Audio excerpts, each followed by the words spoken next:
అవును, రైట్ టైమే. Sir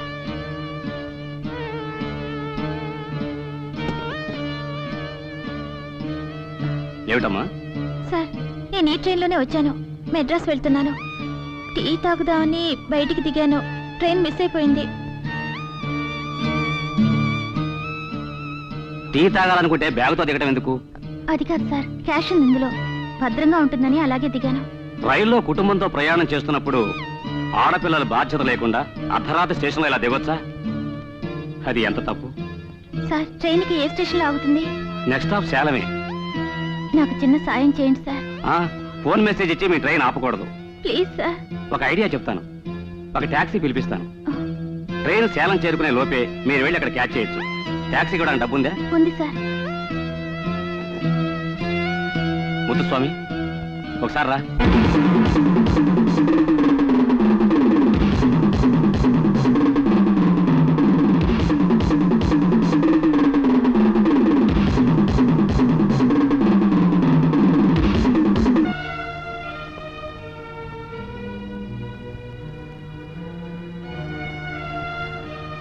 station master taxi driver ద్వారానే నాకు ఇదంతా తెలిసింది.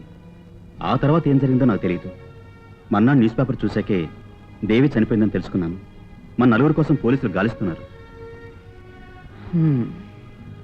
ఇప్పుడు సిచ్యువేషన్ చాలా కాంప్లికేటెడ్ అయింది. మనం హత్య చేయలేదని మనకు తెలుసు. బట్ హంతకుడు ఎవరు? దేవిని హత్య చేసింది ఎవరు? ఆ పిల్లని ఎవరైనా థ్రెటనింగ్ చేస్తూ ఏమైనా ఫోన్ కాల్స్ కానీ ఉత్తరాలు కానీ వచ్చేవని నీకు ఎప్పుడైనా చెప్పిందా? తన జీవితానికి ఏదైనా ఆపద రావచ్చని ఊహించిందా?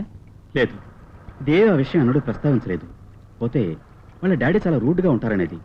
అదే ఆయన స్వభావం అయి ఉంటుందని సర్దుకుపోయాను. కాదు, గుర్తు తెచ్చుకో. మీరు బయలుదేరే ముందు ట్రైన్లోనూ సూచనప్రాయంగా.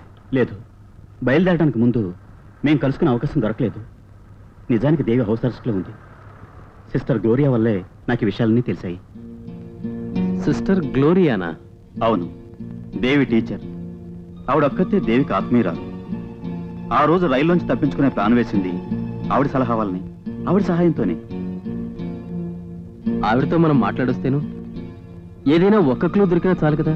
బట్ ఆవిడ క్వీలన్ కాన్వెంట్ లో ఉన్నారు. అక్కడికి వెళ్ళాలంటే ఇట్స్ వెరీ రిస్కీ. పత్రికల్లోనూ టీవీలోనూ మన ఫోటోలు వచ్చినాయి కదా. ఎవడన్నా పోలీసులకు ఆచూకిస్తే అందరం జైల్లో ఉంటాం. సరే, సపోజ్ మనం ఆ ఊరు వెళ్ళాలనుకుంటే మనం ఎక్కడ క్యాంప్ చేయాలి? దానికి ఒక ప్లాన్ ఉంది. నా ఫ్రెండ్కి ఒక గెస్ట్ హౌస్ ఉంది, ఎవరికి తెలియదు.